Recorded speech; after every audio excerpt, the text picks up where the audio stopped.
You think you're in control of your life, but most of the time your emotions are making the decisions for you.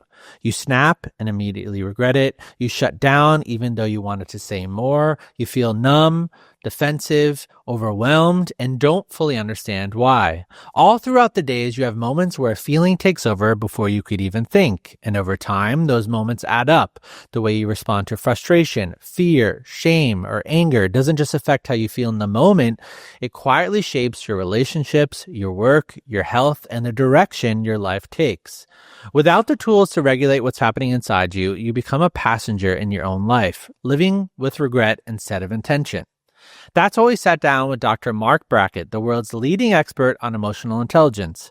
He's the founding director of the Yale Center for Emotional Intelligence and one of the most cited emotion researchers alive.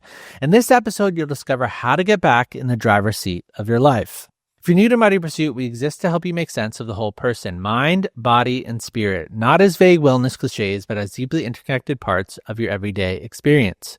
And today's conversation starts where most of us already feel the pain: mental health, how emotions shape our inner world, our anxiety, our stress, our sense of well-being. But it doesn't stop there, because those same emotions are driving the decisions we make, which means they quietly shape our wisdom, our judgment, and how we move through life. And here's the part most people don't expect. Those emotional patterns don't just stay in your head. They show up in your body too, in your sleep, in your energy, in your long-term physical health. If you want to feel more control of your reactions, more grounded in your decisions, and more aligned with the life you're trying to live, this conversation is for you. So let's get into it.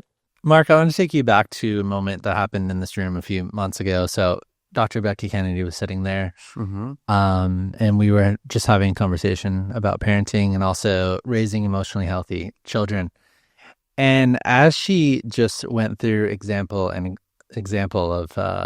of different things and techniques that you would do with your child, I just had this realization. I'm like, most adults do not do this themselves. Correct. And even when it comes to protesting, we might be not throwing a tantrum in Target, but there's other ways, more quote unquote adult ways, we carry out those same exact behaviors. I mean, it was literally every single example that she was giving. I'm like, wait, adults still don't respond well to that. And so I want to ask you, is that just me with my own emotional infancy, or is that a wider overall problem with the kind of landscape of emotions today? Yeah, I think, there's a lot of things going on in what you're saying. The first is that, most of us never got an emotion education. Well, we got some education. I learned from my father, stay away because when daddy's angry, bad things happen. And I learned from my mother, don't be anxious, because if you do, you're going to have a nervous breakdown and you're going to lock yourself in your room. So we did learn something. I don't think we learned evidence-based strategies to support ourselves and other people in managing their emotions effectively. So I think most of us are just trying to figure it out because we didn't learn it in school either. So if you were to zoom out, and take an assessment of our country, our world, what do you feel the actual emotional landscape of people is today, in relationships, at work, different things that? To be honest, if you ask me today, I will say I feel like our country is emotionally bankrupt. And I hate to say that, but I do feel that way. So I'm not so positive. In what sense? There's empathy now is a bad thing, which makes zero sense. Yeah. Being compassionate to other people is not commonplace. Showing that you can be a role model for healthy self-regulation seems to not matter. And I find that heartbreaking, because no one wants to be around someone who's dysregulated or doesn't have compassion and empathy. Maybe some people do. Why do you feel that does not seem to be valued? Well, I think a couple of things. One is we have not, in this new book that I wrote, I have this idea, which is let's redefine success as healthy emotion regulation instead of power. If we define success as how much money you have, or the kind of car you drive, or the, the big career you might have, that's fine. But, what does that even mean, really? But what if we define success as the ability to kind of maintain your cool and also being thoughtful about the well-being of the society that you're living in and the people that work for you? I know, I like that world better. Another guest we had on here recently, his name was Joe Hudson. He runs this organization called The Art of Accomplishment. Anyway, he's like more of like an executive coach, but he works with a lot of companies in Silicon Valley.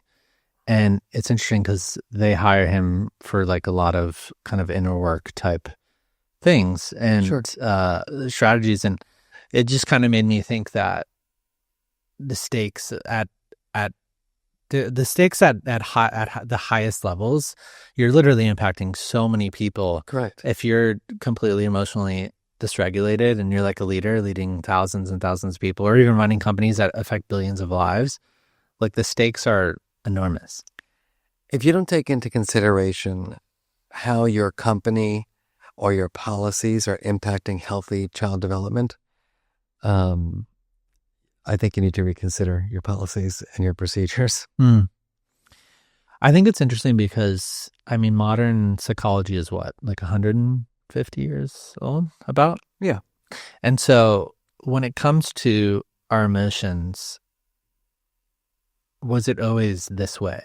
Or like where do people deal with their feelings in some sort of non-psychological way that was healthier in the past? Well, I think that, we have to think about how emotions were situated in psychology. Yeah. And so because they were not studyable, meaning you couldn't study the intrapsychic phenomenon that are in our heads, like even anxiety, depression, everyday emotions were not really valued as data because they weren't objectively verifiable behaviors.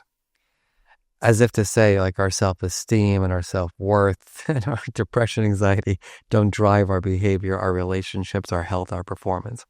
And so we've come a long way in terms of the measurement space. And I think we've come a long way in terms of, in psychology, post-Darwin, seeing that emotions are valuable sources of information, that they're data. I mean, I argue that emotions are the most powerful source of data we have. They drive our attention, our decisions, our relationships, our health, our performance, our goals, attainment of goals. And so to use your emotions wisely is to have the best possible life.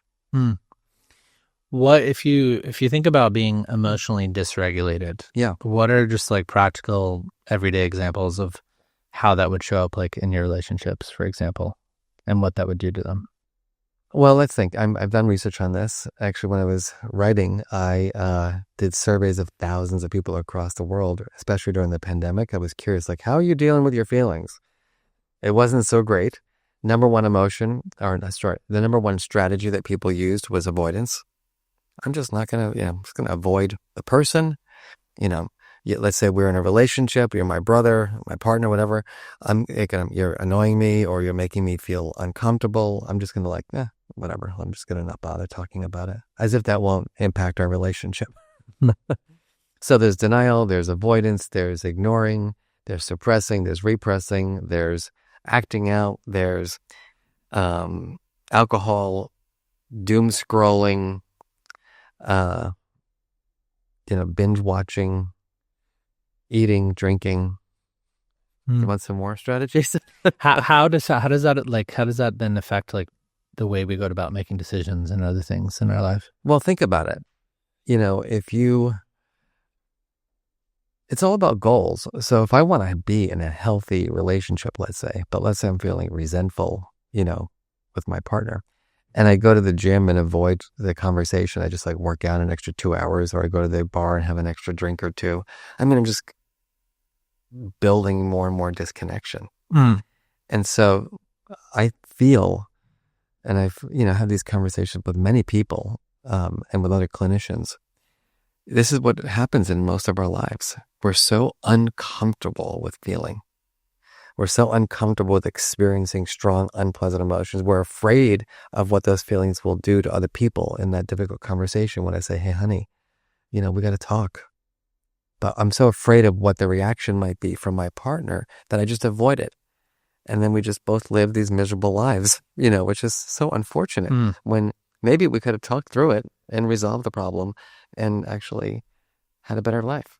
That's the part that's confusing to me. I mean, I don't know. Why is there so much fear around expressing our emotions and having honest conversations about our emotions to begin with? Well, this is like, we can do hours on this. I mean, my research shows that a couple things. One is that with parents and kids, for example, going back to parenting for a moment, parents don't even want to ask their own kids how they're feeling. I mean, just take a moment and think about that. I don't want to ask my own kid how they're feeling because I don't really have the time for it. Like, I got to get on the train. I got to go. I'm a lawyer. I got to go to work. I don't have time to check in with my kids' feelings right now. That's a big issue, is like people don't think it's worth the time. That's kind of frightening. The second is fear. Like if I said, hey, how you feeling? And you said, despair, stare.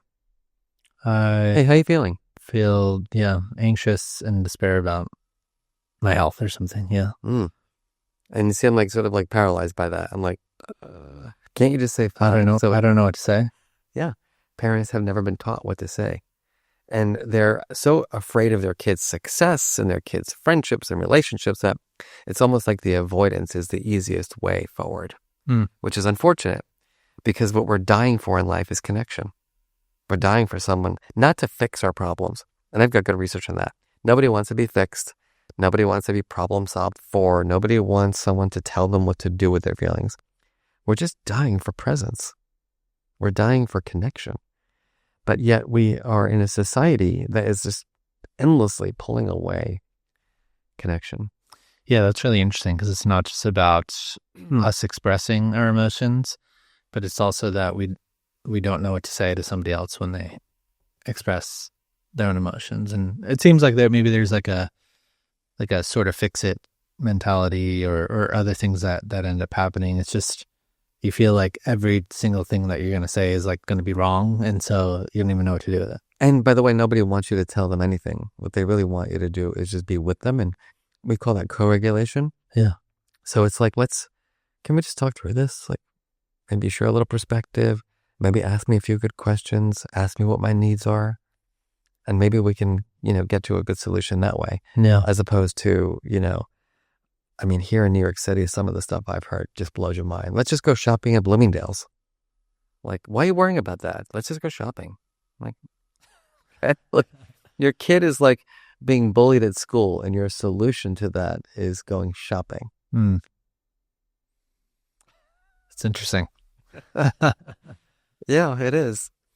Yeah, I mean, one of the things that I had heard recently is that actually emotional maturity is, I think, the top predictor of like successful long-term relationships. I mean, when you look at someone like the Gottman's research and stuff like that. And so not even just on it like a personal level, but the way in which you would be able to like have a successful relationship over the long term is predicated partially on your ability to express your emotions. And it is. I mean, there's a lot of concepts out there like emotional competence, emotional competence, emotional maturity, emotional intelligence, emotion regulation. I think it's important to define these things actually because there's a lot of overlap, but there's also, it goes back to like the credibility and the science of like, is it measurable, right? Does it predict, important outcomes? So what would be the difference between, I mean, you're on the Yale Center for Emotional Intelligence. I know, so I'm a little biased, just so you know. So then what is the definition? Because you hear it IQ and then, okay, you think how smart someone is. So then what is the difference between emotional intelligence and emotional maturity? Yeah, I mean, I don't study emotional maturity. I've read about things about that, that I think it's aligned. It just means that you are skillful at, dealing with your feelings. You're mature about how you respond to things. It's not clear enough for me though, because the science of that just feels like it's limited. I think emotion regulation, which is my newest project, is much more specific because it says, okay, so we have to define it. Like, okay, so what is emotion regulation? Emotion regulation is a set of goals and strategies. So you have to want to regulate. Mark, take the high road. Mark, don't say it. Mark, you're going to get anxious in this podcast. Like, what's your strategy on the train when you get here, before you get here, to be present? Which is not true, by the way. I just made that one up. Oh, well, maybe a little bit. Or, Mark, you just got triggered by your partner who came home after a trip and like is saying, aren't you going to walk the dogs? I'm like, no, I've been walking the dogs for the last 3 days. It's your turn to walk the dogs. So whatever it is, we get activated and we have feelings. And so we have goals for dealing with them. And then we have strategies for managing them. And there are a lot of strategies. And some of them are behavioral. Some of them are cognitive. Some of them are just doing things you enjoy, like taking a walk. But I think what's most important about the topic is that people think of it, okay, done. Like, okay, take your deep breath. Well, my mother-in-law got trapped with us during the pandemic. And I took all the breaths I could possibly take. And after every deep breath, I'd be like, she needs to get the hell out of our house. So it's like, it was insufficient of a strategy. It was helpful for a little bit. But after a while, the breaths, I was like, okay, I'm breathing. I'm still not happy. So what I want to get to is that, so emotion regulation is a set of goals and strategies, but all of that varies as a function of a lot of things. First, it's the emotion you're feeling. So the strategies that I use to manage anxiety are different than anger, than disappointment. They vary as a function of the person, meaning I'm a neurotic introvert. I don't know about you. How do you identify in personality traits? I feel like I adapt based on the room. Sometimes I could get very introverted. I mean, extroverted, but then a lot of times I end up becoming weirdly introverted. I don't know why. Okay. Maybe it's because of my emotions. Well, no, you could be if you're a creative type. We find that in creative types, there's this kind of like back and forth between introversion and extroversion. I'm never an extrovert. I'm a socially competent introvert. Like, I can pretend to be happy in the social situation. Yeah. But inside, I'm like, can you please get me out of here? And then it varies by the context. So right here, right now, like if I were getting really nervous in this podcast recording, I can't be like, sorry, I need to go for a run for 15 minutes. He would be like, okay, that's a little weird. And I might just, running is my strategy. But you need more than one strategy, because how we regulate varies as a function of the context. One of the things, I think this might have been in your first book, that popped off the page to me, was that emotional skills must be acquired. Nobody is born with all of them in place and ready to work. And the reason why that popped off is because that felt so different than things that we automatically do learn. Like, we grow up and like we start walking or speaking or whatever, and there's things that we just naturally learn to do. Why do you think emotional skills are not instinctive in that way? I think there's some instinctual things, like the breathing to downregulate the nervous system, the avoidance of an uncomfortable stimuli. But for the most part, emotional intelligence is learned. Because if we go into the skills for a moment, so I would just give you the definition of the last skill of emotional intelligence, which is emotion regulation. But there's like 4 other ones. The first one is recognizing emotions. So for example, looking at your facial expression right now, I'm like, is this guy interested or is he patronizing me? Just kidding. But that's what we're doing endlessly. We're scanning the environment to see, am I welcome here? Am I not welcome here? Is this a genuine expression or is this a fake expression? We do that at home, when we wake up in the morning with our partners. We do that when we walk into our offices, when kids walk into schools. Am I safe? Am I not safe? Can I be my true self? That's the R of ruler. The U is understanding of emotion. So, okay, well, why am I feeling this way? Where's it coming from? What's the psychological difference, for example, between anger and disappointment? Let me ask you that one. Psychological difference between anger and disappointment. I feel like anger would be potentially the outcome of disappointment. Anger feels a lot more visceral. I think disappointment, could feel a little bit more quiet, and maybe a little bit like a tea kettle just kind of simmering, and then the anger is just kind of like the top pops off, and then it's just like steaming. I don't know. It's hard to explain what the difference would be. outside of analogy. Hence why it's all learned. Yeah. Because these are phenomenon. I mean, they're constructs that have been, termed this. We have a concept that we call anger. We have a concept that we call disappointment. We're not born with these feelings, right? We're born having experiences, and we've come over evolution to define these things this way. So disappointment is about unmet expectations, right? Everything is legit. Let's say, imagine like I'm coming here today to work out, to do this podcast, and let's say there's an equipment failure. That's a disappointment. Like you wanted it to work out, I wanted it to work out, and it's just like, Mark, I'm sorry. We have to reschedule because the equipment is down. Now, some people might be like, you asshole, and like, get all angry about it. But there's no real reason to be angry. There was no injustice. That's what anger is about. Anger is about perceived injustice. Like what you said was unfair. That is, you're trying to, you're intentionally trying to make me feel bad about something. Yeah. Do you see the difference? Yeah. Now, why would that matter as a parent, as a partner? I think sometimes the emotions could be a proper response to a situation. So to be angry about an injustice seems like a proper response. I think, this goes back to, spiritual traditions and stuff, like what is like quote unquote righteous anger versus unrighteous anger. I'm just going to like scream at my wife and kids right now just because I'm completely dysregulated, or I have anger about something that is like a real injustice in the world and I want to make a change. So that would be the difference for me. Yeah. But think about it if you're a parent or a partner and, a kid comes home from school. I hate school. I hate you. I hate everything. And this is what happened in my family, because I did hate school, and I would come home and I would be like, I hate you and I'm never going back to school again. And my mother got triggered by my emotions because she wasn't very skilled at dealing with her own emotions. Who do you think you are talking to me that way? Go to your room. Wait till your father gets home. Can't wait for daddy to get home because he's like the personification of emotional intelligence. And so my father would get home, start yelling at me like, if you talk to your mother that way one more time, I'm going to lose it. And by the way, I wasn't, why are you so angry all the time? I was feeling shame because I was being picked on and bullied for a variety of reasons. But the only way I knew to express that was through yelling and screaming, because that's what was modeled to me. And so, think about all the layers of that. Shame is pretty tough. B, my behavior is saying one thing.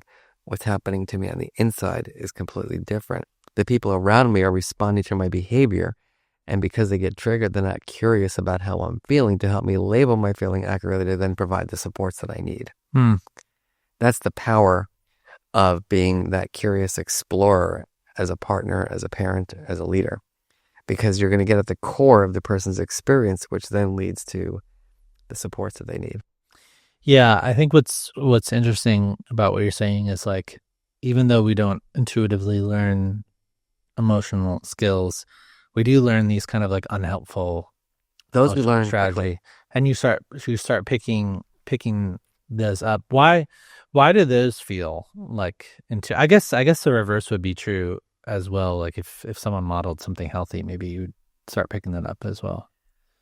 Well, is that like a sponge effect or something of the environment, or all of it? Yes, we learn implicitly all the time.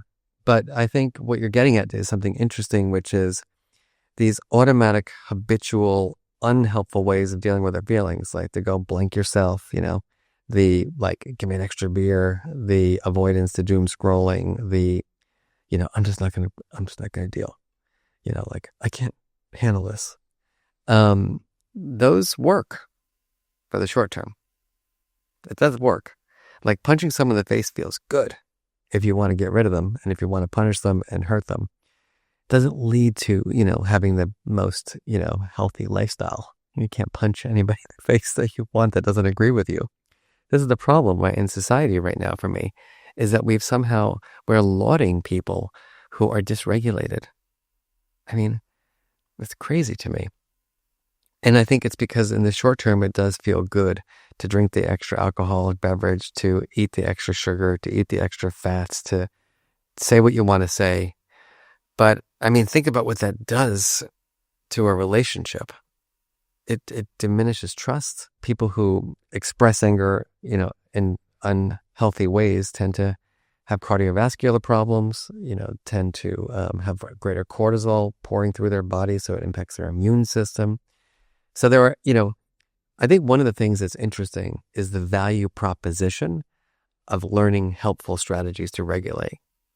And when you understand that, if I regulate with, research-backed helpful strategies, I'm going to be healthier, happier, and live longer. Oh, I'm interested now. Yeah, I mean, it's interesting when you're speaking. It feels like when you're emotionally dysregulated and then you boom, snap, it's like it feels like the thing to do in the moment. Mm-hmm. Why does there seem to be regret that just pours over you, whether that's 10 minutes later, a day later, a week later, a year later, over the way that you reacted in the situation? It feels like, I don't know if that's just me, but I think it is like, yeah. I think there's variability. I think there are people in our society that could give a about their dysregulation and the impact that their dysregulation has on other people, which is unfortunate. It breaks my heart, to be honest, because of the impact it has on people's self-esteem, their development.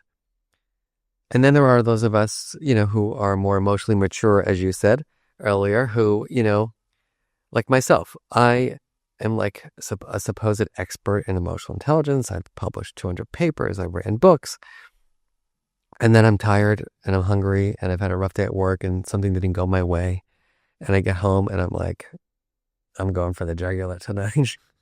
And I sometimes do. And I'm like, Mark, this is ridiculous. Like, you just literally gave a lecture to like thousands of people about the power of emotion regulation to transform lives. Then you come home and you're a jerk.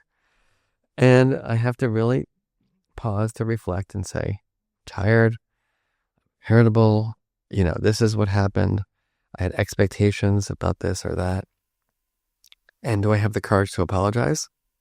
90% of the time I do. Not always, because sometimes I feel like, I'm in the right. But, that's another part of emotional regulation is the forgiveness apology piece, is the courage to say, something that was really gross at me.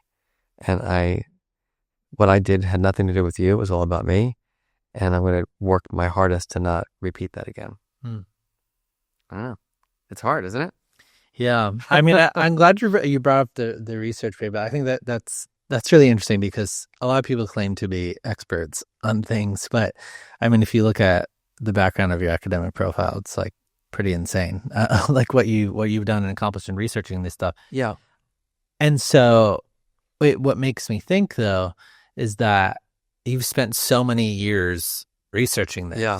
So it's not just about learning and knowing. No. But what to do. But like there's very real temptations that transcend any sort of knowledge, then, I guess, is what you're saying. It is, because I think many of us want ultimate control of our environments at all times. Like, I want everything to go just the way I want it to go. It's me, me, me, me. And when the environment shifts and things don't go in the direction that you want it to, we get activated. We have these emotions. And based on expectations and other things, it can go in many different directions. It's making me, the thing that you said is making me think a lot about I do a lot of work in schools. And, as you know from, reading my first book, Permission to Feel, I had a traumatic childhood. I don't look like someone who, experienced a lot of trauma as a kid, but I did. Terrible sexual abuse for 5 years of my childhood, terrible bullying in elementary and middle school, and other things as well. And now I think of myself as one of the healthiest people I know. But, I'm 56, I had therapy, I've spent 25 years as a scientist, written curriculum. And I'm blessed that I had this character, this Uncle Marvin in my life, who you kind of look like a little bit, by the way. Uncle Marvin was a magical person. He was a 6th grade social studies teacher and a band leader who was writing a curriculum to teach kids about feelings. and happened to use me as his little pilot study. I share that because, when I was in my 20s and I decided to dedicate my entire life and career to teaching people to be more emotionally intelligent, I pulled him out of retirement and we wrote these curricula together and we struggled getting them into schools. Now we're in 5,000 schools across the world. And I visit these schools. I was just actually in Italy, and where we have a center for emotional intelligence as well. And I went to visit a school in Verona, and I met this little boy, Filippo. And Filippo's 9 years old, and he knew I was coming to visit his school, and he wrote me a letter. And he wrote in a letter something so beautiful. He just was to share his experiences with the program. But he said to me that Ruler, which is the name of our program, was like having another friend in the classroom, because it was always there for you to help you understand your feelings. And when you needed help, it was there to help you find the best strategy to regulate them. I mean, I was just like literally in tears. So emotional. Yeah, a 9-year-old having that level of reflection and gratitude for learning about emotional intelligence. Of course, I interviewed him and have it on video. I'm really excited about sharing that. But in that moment, I reflected on my own development. I didn't have any feelings mentors when I was young. I didn't have an emotional ally, a coach. I was on my own. It was the Wild West growing up where I grew up. I mean, imagine being in a home where you had parents who loved you, but you were sexually abused by their best friend for 5 years. You didn't tell your own parents. There's something wrong with that situation. Like, how is it possible? I still can't get over the fact that I was this 5 to 10-year-old boy being traumatized by my parents' closest friend. And I, for some reason or another, did not feel like I could tell my own parents. I mean, that is nuts. And I think it was the messages that were going on in my family, like toughen up, or, if you tell me if you tell me what's wrong, I can't handle it. And so you just learn from observing the adults who are raising you and teaching you in schools, what the rules are. And the rules in most of our schools and in most of our families is keep it to yourself, suppress it, deny it, ignore it. It shouldn't be that way. We should create spaces for people to be able to talk about their emotions and learn how to deal with them, because it's a difference between suicidal ideation and mental well-being. Really glad that you shared that and brought that up. I think when it comes to trauma specifically, it brings me back to an idea that emotional hijacking, which is not just exclusive to trauma, but something that I really felt like I identified with, is that there are certain things that could happen to us, or maybe even proclivities or things that we learn, where the emotion just takes over and it feels like you have no willpower anymore. It's like you are so wound up and that you're just going to act out of whatever you feel in the moment. And so what is exactly happening there where it just feels like the body is reacting for any sort of logic it comes into? You go into that fight, flight, freeze mode. When we have strong emotions and we don't have the bandwidth to deal with those emotions, we don't have strategies or options, what happens is we get flooded. The emotion has power over us, and that's the opposite of emotional intelligence, because emotional intelligence is using emotions wisely to achieve your goals. It's being smart about your feeling life. And I think, all of us will have these intense emotions. Sometimes they're realistic, like there's a fire in the building.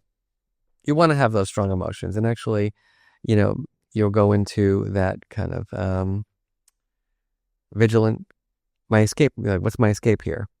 If it's anger, you might go into retaliation. Now, what I think is important is that there is space between that stimulus and response. There's a quote from Viktor Frankl that I just love. And essentially I'm going to paraphrase it here. Between stimulus and response, there is space. In that space lies our power to choose our response. And our response lies our growth and freedom. And what I love about that is that it's freeing. It's saying there there is this space between when we get activated and when we either react or respond. It's our choice to react or respond. Without the skill building of emotional intelligence, we go to automatic habitual reaction. With emotional intelligence, we go to thoughtful response. Again, if you don't learn any strategies, what do? You rely on yelling, screaming, whatever else it is.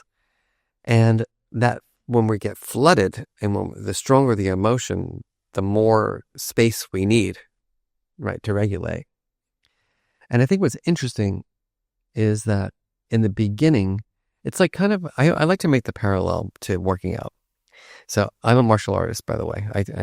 One of my other ways of escaping my childhood trauma was I became a martial arts instructor. So I'm a 5th degree black belt in a Korean martial art called Hapkido. And that became a strategy for me. It's like, you know what? You can bully me, but I will eliminate you if I choose to. I haven't done that yet. I've chosen the compassionate route, but I do have the power within me.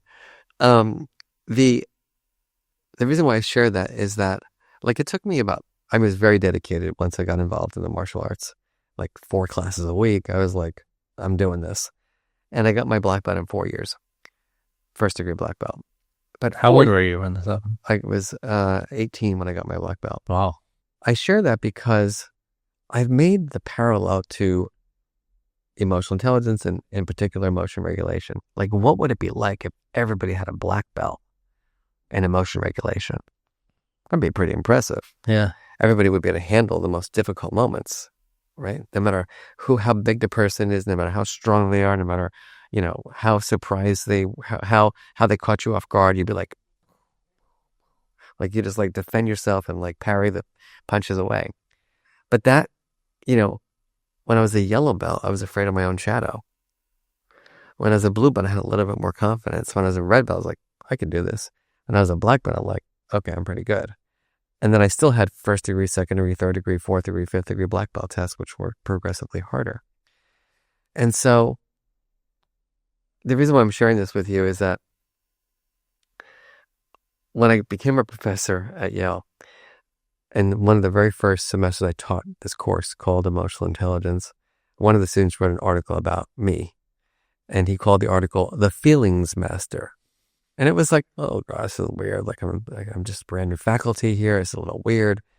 And then I started owning it.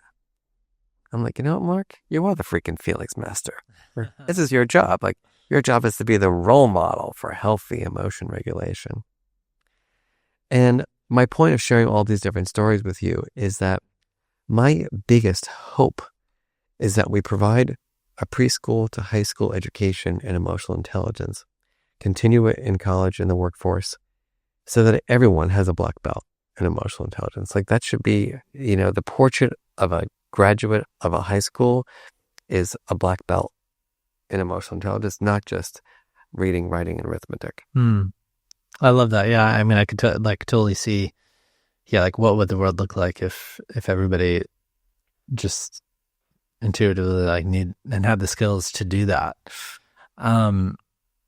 When it comes to the emotional hijacking triggered thing, why does it feel so intense? And like, is there? And I ask that because, like, if you're talking about this end destination of emotional intelligence, if you feel like you are like powerless, then it feels like the route to becoming emotional intelligent.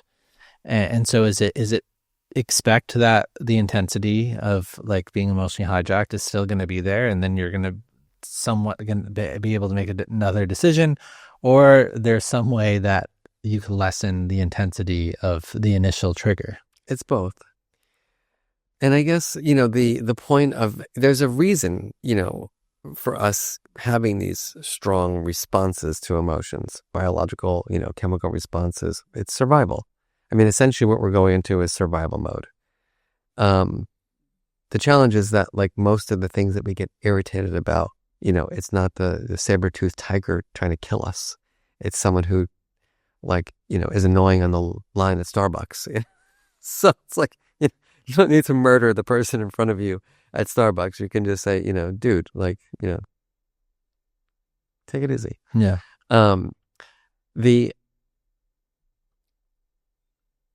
You're bringing up something very interesting here, which is part of the training that we do for emotional intelligence and emotion regulation in particular is what we call forward looking. So going back to this podcast recording, let's say I was someone who gets anxious in public situations or in recordings like this. If I really know that about myself, I know that it's a trigger for me. Like, Mark, you have data to show that every time you go into a podcast recording, you get nervous or worried, and you get like dry mouth or whatever else. Okay, I know that. Now I've got a train right here. To the train this morning. I could, on that train, engage in emotion regulation. Like, think about, what do I need to feel more confident? What do I need? Do I need to have water next to me? Do I need to have a cough drop? Do I need to visualize myself being the best version of myself, sitting here in like good posture with the right vocal tone, with the right eye contact? And just to let you know, I do that because I'm very prevention focused as a person. I've learned that I will show up being a better version of myself if I feel like I'm prepared for what I'm going into. Now, I don't always have that amount of time, because you can't be prepared for everything. But even if I had a minute, I might go into the restroom, look in the mirror, like put a little water on my face and like, Mark, you got this. Mark, you got this. And that's emotion regulation. Do you follow? Yes. I can't help but think, when you're speaking of the impact of the digital age on this conversation, because the moment of actually, like, it feels like, first of all, there has to be space for you to even be doing those things. Like, you need to create space, I guess, to pause, to consider, to think. I schedule my emotion regulation time. Really? Yeah. So that I give myself a few minutes before if I'm going to an important meeting, I'm lucky I have an assistant, but I will ask her, I want 10 minutes before that meeting to get myself in the right place. If this is going to be an important meeting with a funder for my center, or it's going to be about a decision I have to make about research, I want to make sure that I am not like bringing into that scenario whatever the hell happened that morning. Yeah. So, I mean, I feel like the moments with the phone and other things have like completely taken that over. And what I find to be disturbing about that is now you're working at a level of addiction, right? So, it's not just like this thing, okay, I could take it or I could leave it or whatever. The way that these products have been designed is that they want you to increase screen time, time on site, time on an app. And so it's intentionally made to be addictive. And so, like, what feels disturbing about the conversation is that with potentially getting in the way of emotional regulation, what you're doing is something that is so compulsive and so addictive that it's just like a huge barrier to, like, you almost need to have like some sort of like separation from, like, to not do that, You do. And I think that you have to know yourself. So I use technology a lot, but I don't feel addicted to it. And I'm very good at self-monitoring. I'm like, enough with the scrolling now, done. But I actually get pleasure out of it. I like watching the stupid videos at night. It calms me down. My brain is so fast, like I'm endlessly processing, that I like to like spend 15 minutes looking at dumb videos or some singer doing that note, and it makes me feel relaxed. And I'm like, okay, I'm done. But I have, I'm pretty skillful at monitoring that. And if I catch myself sometimes like, oh, you're going down the wrong path now. Done. And I sometimes get caught in it. I think the problem is that we've raised children where we have not created any of the boundaries for this. And so they've just in their rooms on their own. And obviously the research shows that these devices create addiction and it's terrible for their well-being. But I have seen parents who don't take away their kids' technology, but are really clear about the way they use technology. And these kids are They're great kids. I know them, many of them, dozens of them. You have healthy relationships with technology. They have real friendships. They play sports. They go out and play on the streets with their friends. They go to the park. They have dinners without phones on the table. They go to bed with their phones not next to their bed. And so, again, this all comes back to healthy development. Like, are the people who are raising kids and teaching kids and running companies knowledgeable about the best practices for healthy emotional development? And when we are, we create the situation for kids to be healthier and happier. Now, I feel like potentially some listeners might have heard this before, but there's this idea of you have the left brain, right brain, emotional brain, logic center.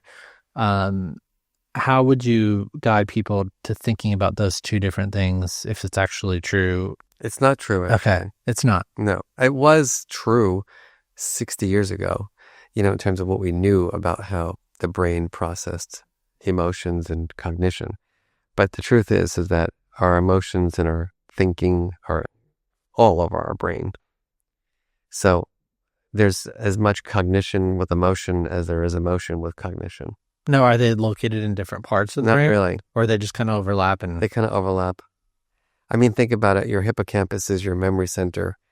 And, as I'm reflecting on my childhood abuse, right, that's in my hippocampus, but it's activating an emotion.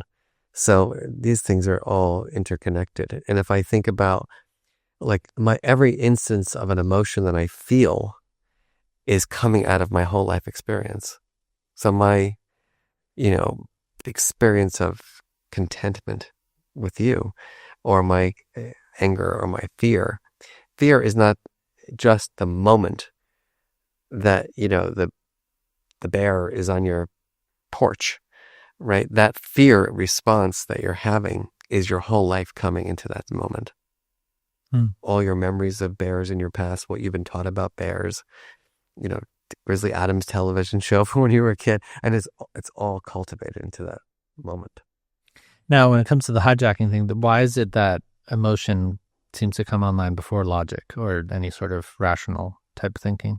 Yeah, I mean, that is that our amygdala can get activated before our visual perceptual system can take in stimuli, and it bypasses kind of some of the cognitive centers and gets to the activation of the amygdala unconsciously, broadly speaking, before we have the conscious kind of understanding of what's happening. The amygdala doesn't get hijacked, right? The amygdala, it gets activated when there are stimuli that are novel and kind of, where you're trying to make a prediction really fast about what's going to happen. Do I have to protect myself? Do I need to run? Triggered a better word, would you say? Or you don't like that word activated. Either? Okay, activated. Yeah, triggered has that whole connotation nowadays of, you're triggering me. I'm kind of over that. I think, emotions occur because of a change in the environment. That's why we have an emotion. That something happens, like you're walking down the street and boom, a car comes. So your brain is processing some kind of massive change in the environment. And it's like, jump out of the way automatically so you don't get killed by the car. You can call that a hijack, or you can just, I don't like the term hijack because it has a negative connotation. That's a survival mechanism.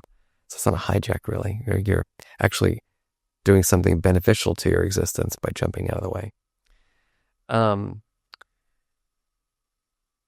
I don't know, does that make sense? No, that makes a lot of sense. I think when it comes to our decision making, it's very interesting. But whatever word you use, I think even activated.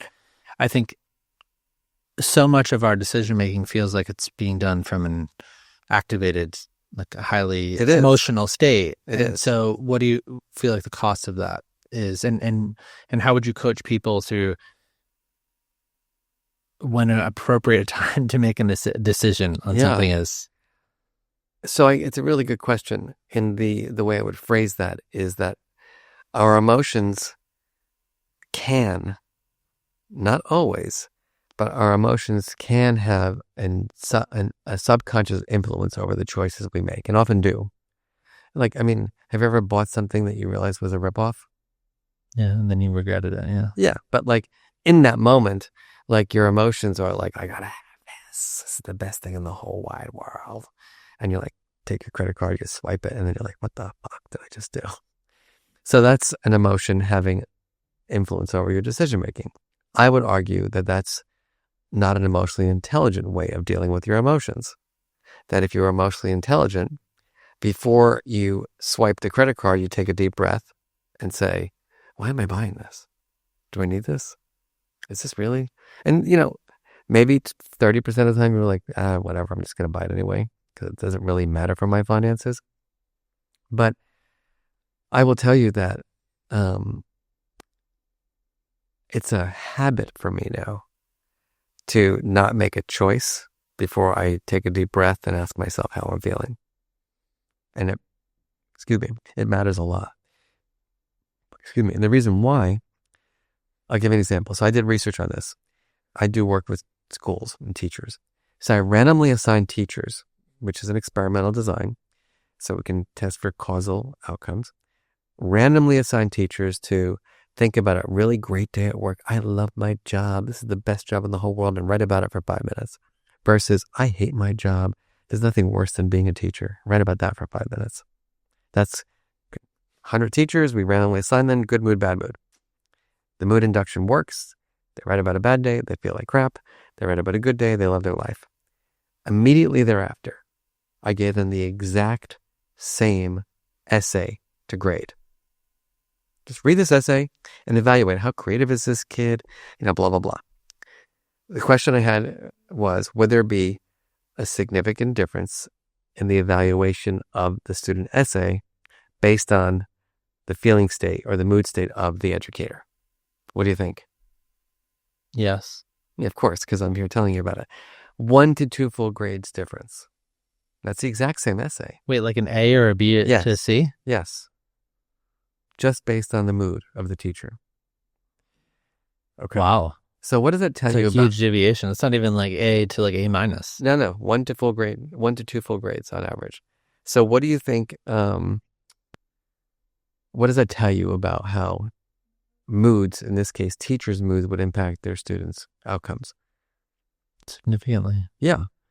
And but that's not like a great thing. Like when I tell this to teachers in my trainings, I'm like, do you believe it? Like, yes. I'm like, wait, do you realize what you just said yes to? You just agreed when you're in a bad mood, like you are not as objective or just shift the way you see your students. Like, that's not cool, by the way. Right? I mean, we can't have like a test grade should be an objective outcome, right? Now, the real research showed that 90% of the people did not believe that how they felt had any influence. 90%.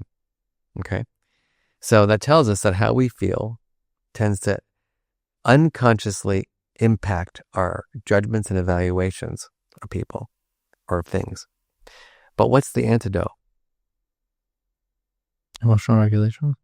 Taking a breath, a pause. Yes. But attributing your emotion to its actual cause. So for the teachers in a situation, if they were to pause and take a breath and say, and I'd say, how are you feeling after writing that 5-minute kind of good day, bad day? Oh God, it really put me in a funky mood. That awareness of the reason for your feeling wipes away the bias on the outcome. Now, what would you say if I was to play devil's advocate? What would you say to somebody who might claim that whatever grade they gave in that mood is like potentially a true picture of reality? Like, this is more philosophical, but like, how do you accurately judge reality?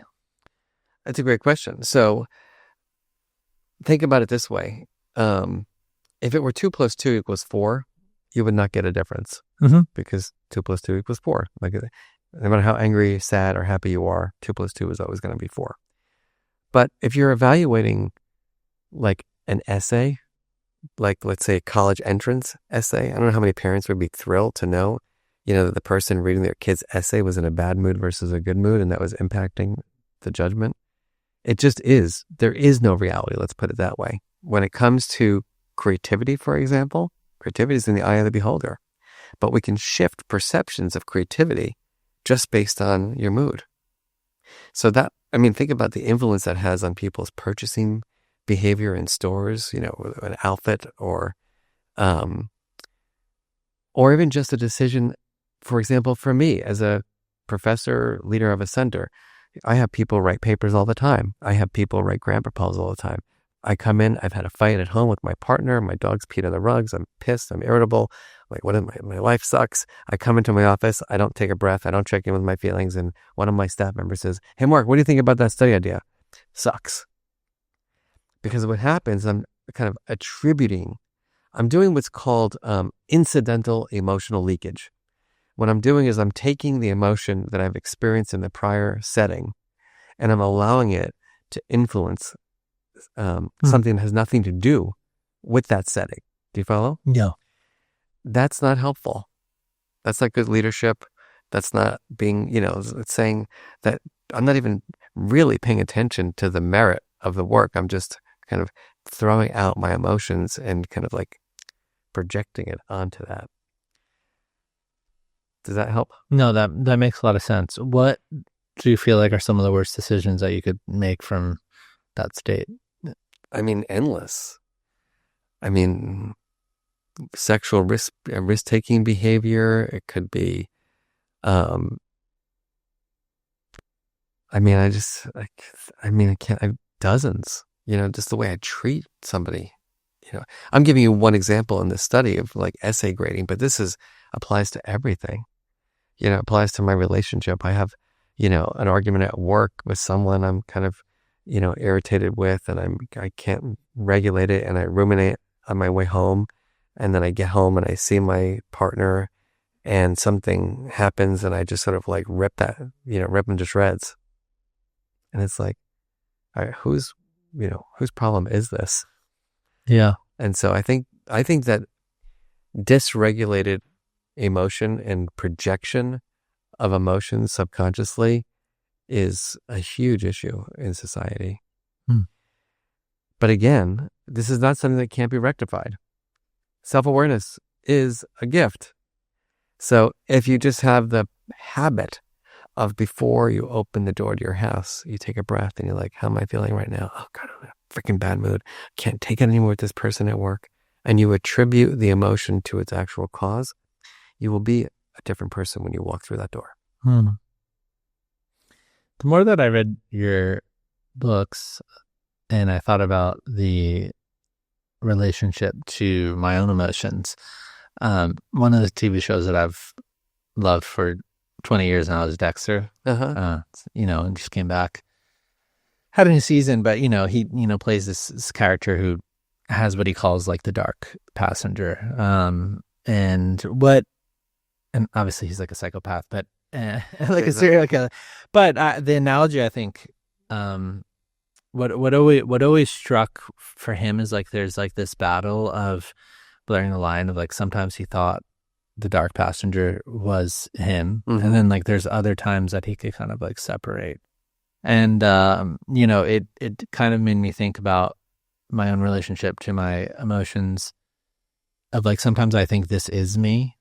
And so when I'm like in the middle of some bout with like extreme emotion, it feels like I'm just this, and there's no distinguishing. But then when you like take the pause, like you're saying, oh, okay, my emotion came from this or whatever, it feels like other, or it feels like a part of me. And so how would you encourage people to think about that, like their identity, their self, and like where emotions actually fit into that equation?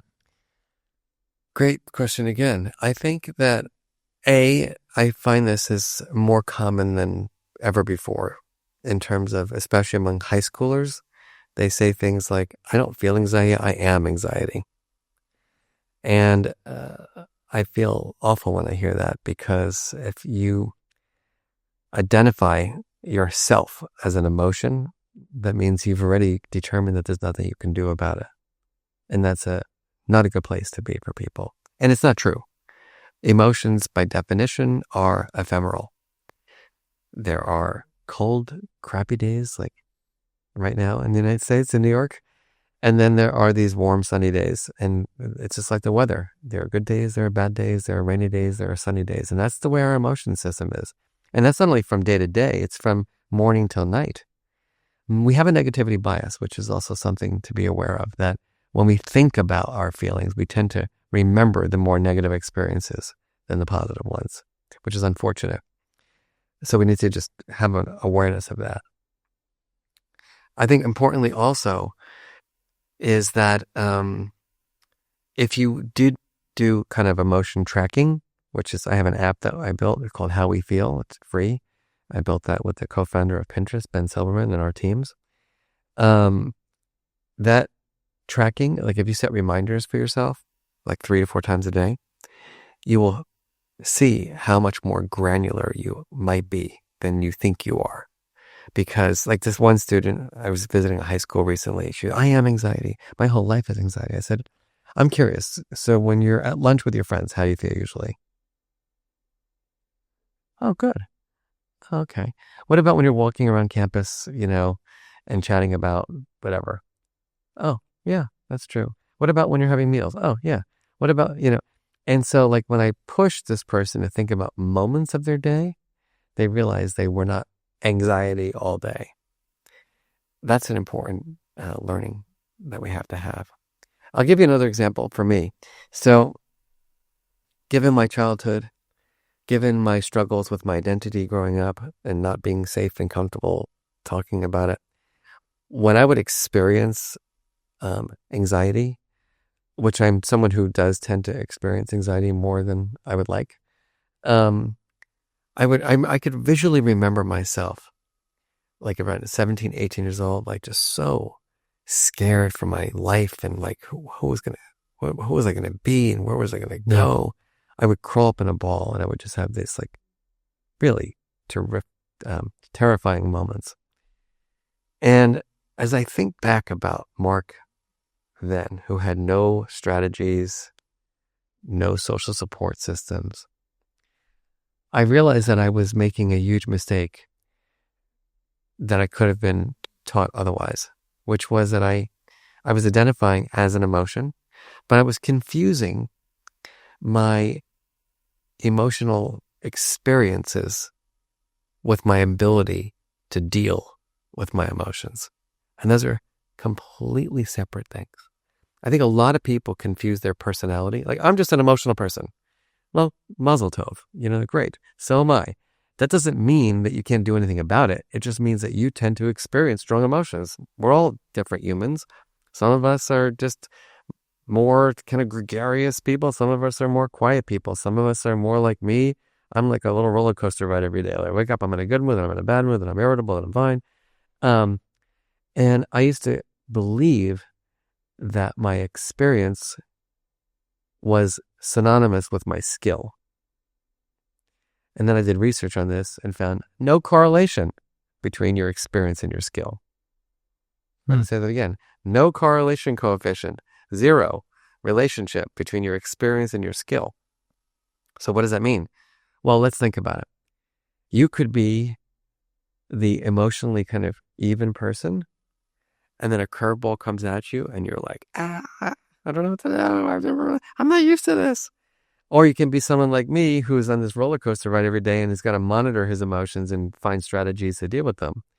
And so it's an assumption that the mercurial person is dysregulated and that the even-keeled person is kind of emotionally skilled. It is not true.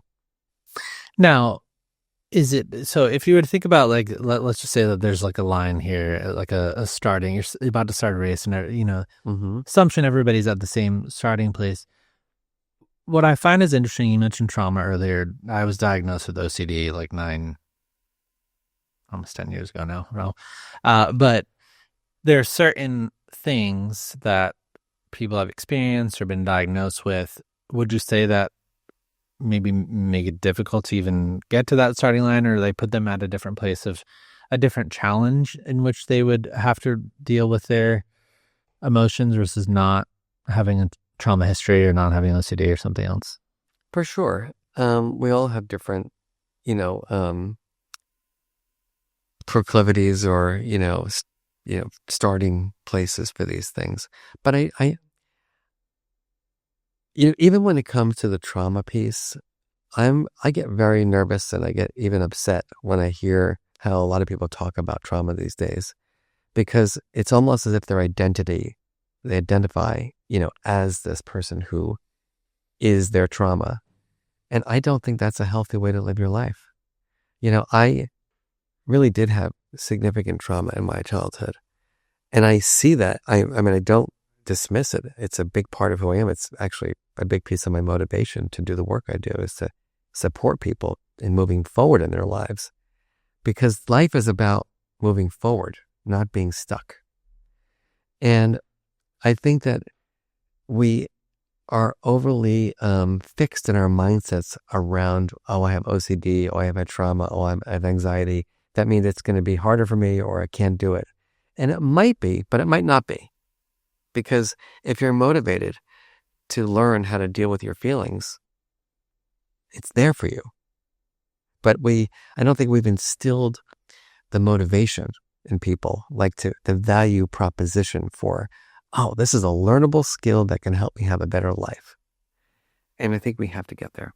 And I think that's interesting you bring that up, because there's like motivation, there's willpower, and I think it's less about willpower. Yeah. So the motivation piece I think is interesting, because we talked a lot about the being activated, and then, we talked briefly earlier about the fact that there is so much of this kind of like shutting down or numbing, avoiding doom scrolling. And part of it feels like we do these things because it's the easy, natural thing to do. It's so much easier to just avoid dealing with your emotions, or just play into the activation that you feel in the moment, than actually have it for the short run. Yeah. We're not forward thinking though. We're not thinking, I want to be someone who actually can take hikes in my 80s. I wish we were thinking about that. If we thought about that around our physical health and our eating behavior, and we were taught to be like, how do you want to see yourself in your 80s? Do you want to be able to walk up those stairs? Do you want to be able to go on that hike? Do you want to be able to take those vacations? Well, guess what? There's a path to getting there. You got to exercise every day, and you got to eat healthy. It's an investment. It's an investment. And if you want to be in healthy relationships and achieve your goals, I think most people, we're brought up in a society. I work at a place that's called Yale. It's not known for emotional intelligence, right? It's known for cognitive abilities for kids who play instruments that no one ever heard of. They traveled to countries and volunteered to get this CV, to get into this place, to then be enormously successful. Now, as someone who's been there for 20-something years, I've noticed that not everybody is so successful after they graduate. That's interesting. But they have the best SAT scores. They have the best grades. They have all the, extras. What's going on? Well, guess what? It's about their ability to deal with emotions. You can't deal with disappointment or frustration or overwhelm or anxiety or stress or feedback. Life is really hard for you. And what I hear from employers, going back to like the value proposition of this work, is truthfully, Mark, most of the stuff that they have to do for the job that I'm hiring them for, I could teach them in a week, 2 weeks, 3 weeks. I know they're smart enough to learn whatever I need to teach them to do. But how are they going to handle the feedback? How are they going to handle the disagreements on their team? How are they going to motivate their colleagues to actually want to come to work and work with them? Are people going to want to have a cup of coffee with them and sit down and chat with them? Are people going to feel safe and comfortable in their presence? Well, those are skills, and nobody's been taught them. It's really a different way of thinking about it, because we talked about the impact on relationships and whatnot, but now we're even talking about just like your potential as like as a human being, right? Even in the workplace, of what you seek to accomplish, and the goals that you might have for yourself might be limited if you don't do this work. So, my goal, I want to be a good person. I like what I do. I like being creative and a writer and a scientist. But for myself, I want to make sure that my nervous system is well regulated, because I know the impact of a dysregulated nervous system. I'm going to have increased cortisol in my body. I'm going to have increased negative thoughts. It's going to impact my cardiovascular health, my immune system. I want to have the healthiest possible body and mind possible. Period. And I want to be able to transfer that knowledge to other people because I want the people who I love and the people I care about to have the same.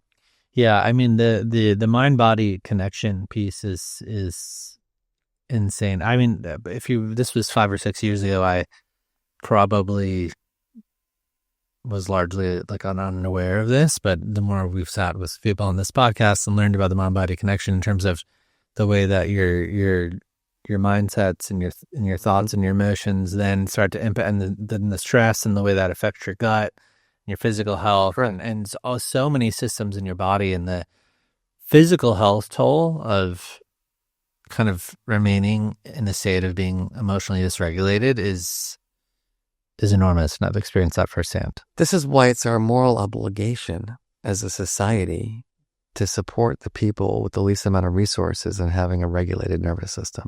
Yeah. And this is why it breaks my heart to think about what's happening in parts of our country, that we are creating unnecessary trauma on children, who people don't feel like belong here. Yeah. I mean, that is creating lifelong trauma because these are the kids who are going to be the least likely to get the emotional intelligence training, the least likely to have the support systems around them to help them rethink their development. And I can't understand how that could be okay. It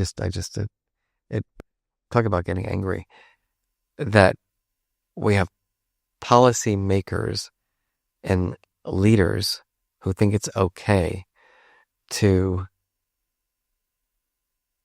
dramatically change the trajectory of a child's life for the negative. I mean, I just don't understand how that could be something we call success. Yeah, I mean, there's certain parts of the population that are faced with adverse circumstances that make this equation infinitely more difficult because of what they have to face on a day-to-day basis. Exactly. But that's all person-made. We've decided as a society that it's okay to treat people of different backgrounds in less humane ways. That is a sick society, from my opinion. If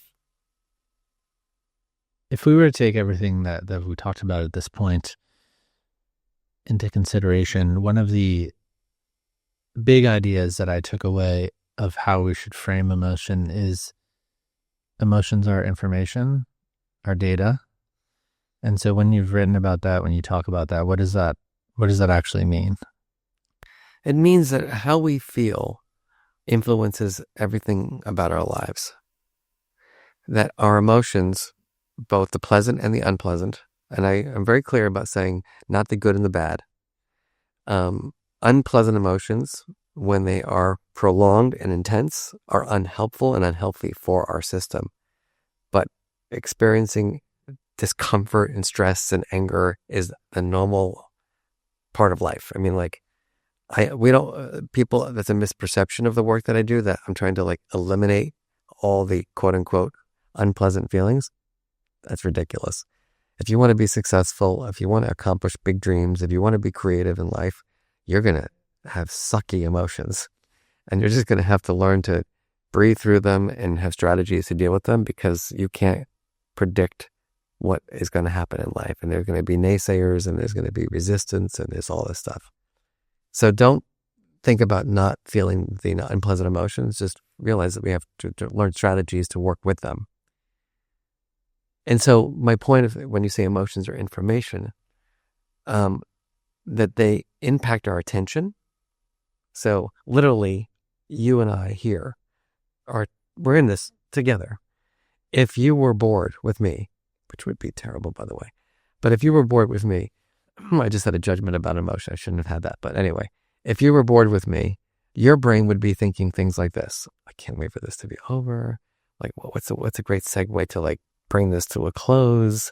That's what you would do, because you would feel as if I'm not engaging you, Mhm. and that this is not going to be a good episode. And like your brain would go in that direction because of the feeling you're having. It's a feeling you got from this interview. I'm hoping that's not your feeling, but if it is, It's not. we're probably almost done. So that's emotions as data, right? It's not that it's a bad emotion. It's that you had a goal for what you hoped for out of this episode, and I wasn't meeting you where your hope was. Do you see what I'm saying? Yeah. That's emotions or data. The second is decision making. And I didn't get to finish, by the way, earlier about that research about the good day, bad day. Yeah. I kind of did, but let me just clarify. It doesn't matter if you are angry or happy and have to grade a paper or make an evaluation. What matters is that you know the reason why you're angry or the reason why you're happy, and that will allow you to be more objective in your judgment and decision. So that's emotions, how they influence decisions. Emotions influence relationships. I mean, let's imagine this. I know we're being videotaped a little bit here, but I'm going to just tell people what I'm doing here. So for those who are just listening, imagine I went through the interview with my right nostril up a little bit like this. I mean, like literally, I just lift my right nostril to show a subtle disgust emotion. And what's going on in your brain? Like, what is he feeling right now? Like, So what else is going on? What else? he must not be liking what's happening right now. Yeah. And you haven't even said anything. Yeah. Nothing. I just literally lifting my nostril, an eighth of an inch, and you're like, oh, this is like Mark's got something up his shoulder, whatever. The point of that is that our emotions are information about the quality of our relationships. At any moment in time, what we are doing, whether we're conscious of it or not, we're scanning our environments. Both our internal environment, like do I feel like approaching the day or avoiding the day, but I'm also scanning my workplace. I'm scanning the subway. I'm scanning, my classroom to see approach, avoid, approach, avoid, approach, avoid. That's data. There's a signal here. Mark, you're not going to be safe there. There's something about the way people, I give a speech. This is a funny one. And it's not a bad thing, but it was just a moment in my career. I gave a speech a while back to like 1,500 police officers. And I'm a big fan of the police. But I think they weren't told that some like guy from Connecticut was coming to talk to them about feelings for 3 hours. And then all of a sudden, I'm like, good morning, everybody. And I'm putting up this mood meter tool and I'm like, let's check in with our feelings. And I just watched the entire audience look at me as if I was like coming out of space, like an alien. And I'm like, oh, this is not going to go well. And that was my brain, right? Scanning the environment, watching people's emotional expressions shift. And that was data. My relationship with my audience had shifted. Mark, you got work to do. But that was inaccurate judgment, probably. It was. Yeah. But the point was that I needed to use that data wisely to achieve my goal. Because if I didn't really call it out and say like, I'm noticing like there's a shift here. Like all of a sudden I started talking about emotions. Like what's going on, guys? And it was mostly men with guns. I was like, you better get this right. But my point is that I could have just ignored. I could have been the professor that got up on stages, went, talked for 3 hours, and I would have lost my audience. But I think what's really interesting there, and I think this is in some ways where AI fails, is that your ability to deliver on that stage is predicated on your ability to read the room. Yes. And so you might have gotten an inaccurate picture of the room, but it seems like in that situation, you being in touch with the emotions or data or information, you actually actively made a decision right then and there from that place. Correct. And so the confusing thing is like, how do we tell the difference between an emotion that's giving like useful information or one that's like left over from our history or stress or a nervous system like being overloaded? Well, that's part of being emotionally intelligent as a scientist. And so what I'm doing is I'm getting feedback. And in that particular moment, I was 95% certain. I was like, these people were not engaged and didn't want to talk about their feelings for 3 hours. But, I have humor. I'm also not afraid. And so I just called it out. I said, like, all of a sudden when I just started saying, how are you feeling? I saw a major shift in people's facial expression in this room. Like, what's going on? And I just engaged them in the process. And then I got them to buy into my whole thing. And it was a great presentation. And they actually got a lot out of it because I was smart to use my emotions and their emotions wisely and shifted it. Now, this works in all aspects of life, by the way. That's an example of a group emotion. But have you ever worked with someone who is difficult emotionally? Yeah. Makes weird facial expressions in meetings. They roll their eyes like and stuff like that. Mm-hmm. I mean, I had a relative like that years ago who would be like, just like completely obnoxious, to be honest. And when people are dysregulated in your presence, what does that make you think about? Oh, trust, presence. And so my point here is that emotions drive our relationships. Facial expressions, body language, vocal tones send signals. This person wants to be with me. This person is not wanting to be with me. The fourth is that emotions drive our well-being and mental health. And if you don't have, it's data. Emotions are data. So for example, we have momentary emotions, like right now, and I'm going to another meeting and then I've got something else afterwards. Like I'll have emotions throughout the day based on whatever happens in those situations. But if I were to aggregate my emotions over time, like say over the last 3 or 4 weeks, like on the app that I have, you can do that over time. You can like analyze your data, like how did I feel for the last 3 weeks? And if I notice that was 40% in my, what's called the blue quadrant. It's called how you feel? Yeah, how we feel. How we feel. Android, iOS, 100% free. If I were 40% in the blue, that would be data. Mark, here's 40% of your days you've been feeling down, disappointed, hopeless, despair. That's data. Something's not going right. What's happening in your life right now? Is it work? Is it home? That's the information that emotions provide. The final one goes back to what we spoke about earlier, which is that emotions impact our goal attainment. I don't know about you, but I have met so many people who have not achieved their dreams in life because they can't deal with their emotions. They didn't realize that it was the fear or the anxiety that was really getting in the way of them achieving their creative process. It was that fear of going on that interview. If you're an actor, it's that fear of saying to your boss, like, listen, I would really love this opportunity. And that's the discomfort we have with emotion. And so if we can help people identify those feelings and have strategies for regulating them, I think the sky's the limit.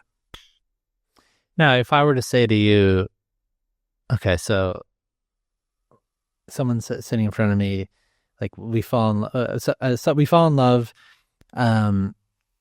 I have an intense feeling emotion for them. They have an intense feeling emotion for them. I'm reading that. They're communicating that. And yet everybody else around us is like, this is insane right now. It's not always, you're not always going to be right. The goal of emotion perception, for example, is not to be like, oh, I'm certain you're engaged. Yes, because in daily life, like this get really confusing, right? So like if you feel anxious, is that intuition or is that insecurity, or like you feel angry, is like something actually wrong, or are you just triggered by something in your past? And so like we're kind of faced with these sort of dilemmas where like anxiety could be something else, but I don't know if that goes back to the investigation process. It does. Yeah, you're talking about it. I mean, I'll give you an example in my own life too, which is very common, not just for me, but for other people, which is I misperceive bodily states for feelings. So I'm a workaholic. I like to, I work all day. I come home, I have dinner, I work more. Sometimes I watch the news, which is not good for me, but I do it anyway. And then, I'll be having the news in the background, doing emails, and I'll look over at my partner and I'll say to my husband, and I'll say, I'm anxious. And he's now more emotionally intelligent than I am. And he's like, you're freaking tired. Like, go to bed. Like, shut the freaking computer and go to bed. Like, what are you're not anxious? There's no uncertainty. We're doing fine. You need to shut the computer and go to bed. I'm like, you're right. I'm just saying I'm anxious because I feel anxious because the symptoms in my body and my brain are aligned with anxiety, even though it's a physical state. But that's where the real curiosity has to come in. The real curiosity comes from, Mark, take a deep breath. It's midnight. You've been up for 18 hours. What's causing you to feel this way? Oh, nothing. I'm just tired. Okay. So now I've clarified, I'm not anxious. I'm just exhausted. We have to do that throughout we don't want to be obsessive about it because it's not necessary. And by the way, that's another kind of thing that people push back on. Like people like me are trying to get people to think about how they feel all day long. Not true. Not necessary. Most of the time we're doing just fine. It's at critical moments. It's that moment when you're coming home from work and you're going to see your family. It's that moment where you go into work. It's that moment before the important call. That's when it's useful to check in with your feelings. Did it help answer your question, Ro? No. It definitely helped answer my question. I think one thing that's interesting is it feels like on a superficial level, we are good at identifying our emotions. Oh, I'm stressed or I'm anxious. Would you agree with that? Or is there like a deeper layer? Oh, I'm okay right now. I think that we're terrible at it, actually.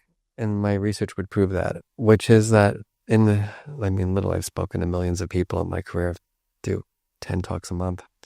And every talk I ask people to find the difference between anger and disappointment, like I did with you. And you've been doing a lot of podcasts with scientists and you still couldn't get it right. Yeah. And you even read my book, where I define it, by the way. So I'm a little like, did you really read it? I do this with anxiety, like stress. Even my Yale students, obviously the brightest crayons in the box, everyone says they're stressed. Everybody's stressed. And I think to myself sometimes, stress, really? Like, what are you so stressed about? It's a pretty good life here as a student. But nevertheless, they say they're stressed.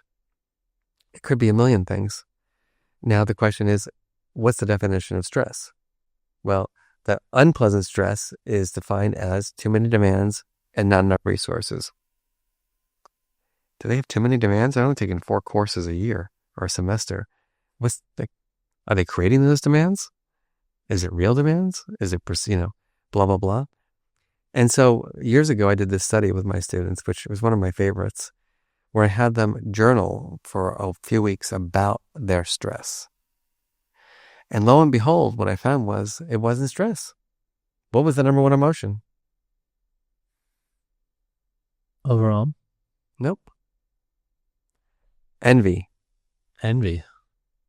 They say they were stressed, but when you analyzed their reasons for their stress, it was things like, this person in my class has parents who are more famous than my parents. This person in my class has a mom who's more connected in Wall Street. This person in my class has a father who's more connected in Hollywood. This person studies for less hours and gets better grades. This person has better hips. This person has better lips. It was all social comparison. Fascinating, yeah. And so the reason why I share this, and I think it's important for people to hear, is that then they go to the counseling center. I'm stressed. And let's do mindfulness exercises. Let's do yoga, which is all great, but it's not going to solve the envy problem. It's not. You can do downward dog for 20 years. And if you're every day thinking that everyone else is better than you are, So how do you deal with the envy problem then? You got to shift your cognition. You got to start thinking, I'm enough. You got to start realizing, look at my life. I should be pretty grateful. I'm actually a student at Yale. I got great friends. I got amazing professors. And so if you can help students start focusing on the things they're grateful for, as opposed to all the things that everybody else has that they don't have, the envy starts dissipating. But that's why my work, I feel like I'm overly self-congratulatory here, but that's why I think the work that I do is so important. It's because when we can help people be really emotionally aware of their experiences in life, then they can find the things that are going to help them to manage their emotional life and achieve their goals. Yeah, no, I do love that about your work. I think that this is really fascinating to me about getting to the root. It does bring me back to what I was saying earlier about it takes time to really be a little bit introspective of being like, I feel anxious, stressed right now. Okay, like what am I actually stressed about? And then like pinpointing that thing, then and then dealing with it. But most people, they're just living up here like, oh, it makes sense. Okay. Or they haven't practiced it. Like for Yeah. me, and I still struggle with it sometimes because I'm not always clear about why I was triggered by someone or feeling the way I'm feeling. But it's, it's a habit. And so, if you visit one of the schools that uses ruler here in New York City, we've got hundreds, you'll be blown away. I actually visited another school here in Brooklyn. And actually these kids, this is a school that's been using the program for a decade. And I mean, these kids were so amazing. And they were asking me for this visit, like, why was I so motivated? Like, why did I invent this thing or co-invent it? And so I said that, I didn't like school and I really struggled with my feelings as a kid. And this one girl, she was in 6th grade, I'll never forget this moment. She looked at me and she goes, wow, it's hard to imagine that. I said, what do you mean it's hard? She goes, well, I've been here since kindergarten and I can't think of a day that's gone by that someone didn't care about how I felt. Wow. I just could get teary-eyed thinking about that because the security that she had, that she could be her true self in that environment and that there were no bad emotions and that she could get the support she needed or the conversation she wanted and that she felt safe and comfortable to say that to me and to have that mindset like I actually am in a school where I can say what I need and talk about my emotions and find strategies to regulate them. It was eye-opening for me in terms of, the variation in kids' experience in this world and how many, like these kids, I mean, think about their brains. We're talking about the brain earlier, hijacking. I mean, think about really their brains if they were from preschool to kindergarten, 1st, 2nd, 3rd, 4th, 5th, 6th grade. Every year they're learning all these emotion concepts and problem solving and doing activities in their classrooms around like, what would you do if you felt that way? What would you do if you had that feeling? What would be helpful? What would be unhelpful? And they're rehearsing that, linking it to history of characters from Julius Caesar and Brutus to the Roman oligarchy to whatever else there is to the Boston Tea Party, whatever you're learning and really making sense out of how characters manage their emotions and how that impacted their achievements. I mean, and that was happening developmentally. I mean, just think about that from elementary to the transition to middle school. I mean, it's a whole different kid. Not only do they know how to read and write and do arithmetic, but they know how to regulate their emotions. Now, you could think about this conversation as a monolith with emotion in general, but you've named a couple different things here. We talked about envy, and you're talking about all these kids. Anxiety or grief or anger. Mm-hmm. Do different emotions need different strategies, or there's kind of a same underlying premise to how we would deal with all of them? No, they need different strategies. That's why, I wrote a book called Dealing with Feeling. Yeah. Because I realized that was the case. Yeah. And I was so sick of everybody just telling everybody to take a deep breath. It's like, oh, yes, we've all been breathing since we've been born. Your mom died. Take a deep breath. I'm not kidding. Yeah. I did that at a school once. I visited them like, there's a kid being bullied and you're like, you're really, like all this crap is happening on the playground. What do you do? Take a deep breath. I'm like, okay, congratulations. But now what? Like, what are you going to say? What are you going to do? How are you going to deal with your fear? How are you going to help the kid who's being bullied? What's the action plan here? It's not breathing. Breathing may be the necessary first step, but it's definitely not the vital step. So remember the formula? That emotion regulation is a set of goals and strategies. That's a function of the emotion, the person, the context. So that means the strategy selection varies as a function of the emotion. So maybe we can spend a few minutes on the strategies. Sound good? Mm-hmm. Okay. First one is you got to have a mindset that there's no bad emotion. That's a beautiful way to operate. Oh, hi, anxiety. Nice to see you today. And that's the way I see it nowadays. Even though sometimes when it's intense, it feels like it's taking over my life and it's like a toothache that will never go away.